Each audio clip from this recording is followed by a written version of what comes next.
오늘 우리가 읽을 하나님의 말씀은 요한복음 10장 31절에서 42절 말씀입니다. 유대인들이 대답하되 선한 일로 말미암아 우리가 너를 돌로 치려 하는 것이 아니라 신성 모독으로 인함이니 내가 사람이 되어 자칭 하나님이라 함이로다. 아멘.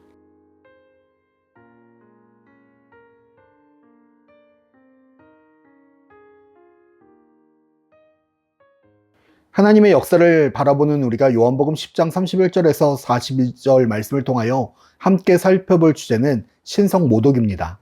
유대인들은 이제 예수님을 돌로 쳐서 죽이고자 합니다. 신성 모독이라는 것입니다.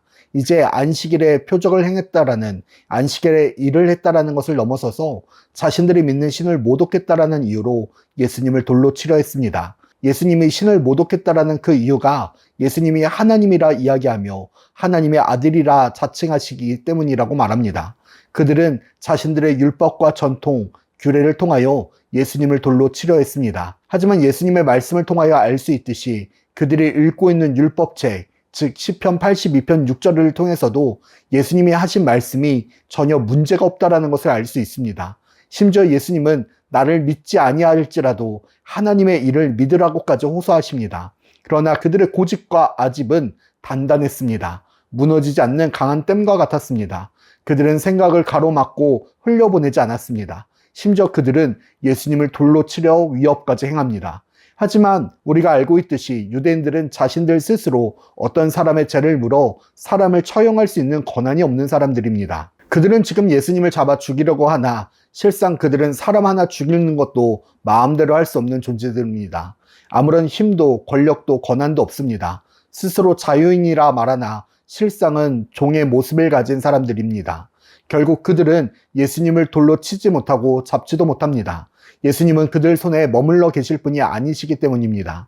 그리고 처음으로 세례 베푸시던 곳으로 다시 가셔서 거기에 거하십니다. 그곳에 모인 사람들은 예수님을 믿었습니다. 예수님을 통한 표적을 믿고 예수님을 통해 들려진 말씀을 믿었습니다. 유대인들과 바리새인들은 예수님께서 신성을 모독하고 있다고 말하면서 정작 자신들은 예수님을 향하여 신성 모독하고 있는지를 깨닫지 못합니다. 자신들이 지금 하나님의 역사를 부인하고 부정하고 믿기를 거부하고 있음에도 자신들이 무슨 일을 벌이고 있는지조차 모릅니다. 이를 통하여 우리가 알 수 있는 것은 신성 모독이라는 것은 다른 것이 아닙니다.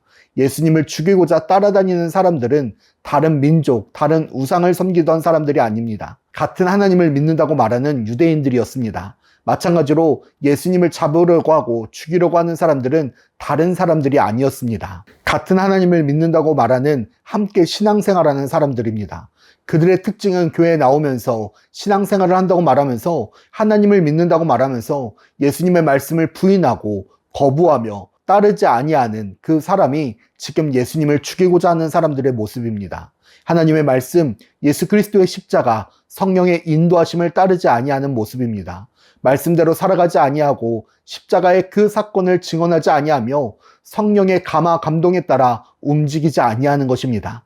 그리고 여전히 자신의 고집과 아집으로 자신의 생각이 옳다 이야기하며 자신의 경험과 지식으로 자신이 맞다 이야기하며 자신의 가치와 사상으로 예수님을 부인하고 거부하고 믿지 아니하며 오히려 돌로 치고자 하는 모습입니다. 그게 신성 모독이었습니다. 사랑하는 불꽃교회 성도 여러분, 유대인들은 이 땅에 오신 하나님의 아들 예수님을 보며 신성 모독이라 말합니다. 그러나 실상 그들은 하나님이 보내신 분을 죽이려고 하는 신성 모독의 죄를 저지릅니다. 그것은 예수 그리스도의 말씀을 거부하고 부인하고 믿지 않는 것에서 시작되었습니다. 그렇기에 우리는 하나님을 증거하고 있는가? 하나님의 말씀을 인정하는 삶을 살고 있는가? 하나님의 말씀을 믿음대로 실천하고 있는가? 항상 되돌아봐야 합니다. 우리의 삶과 고백을 통하여 우리의 믿음을 증명하며 살아가는 불꽃교회 모든 성도들이 되기를 축복합니다.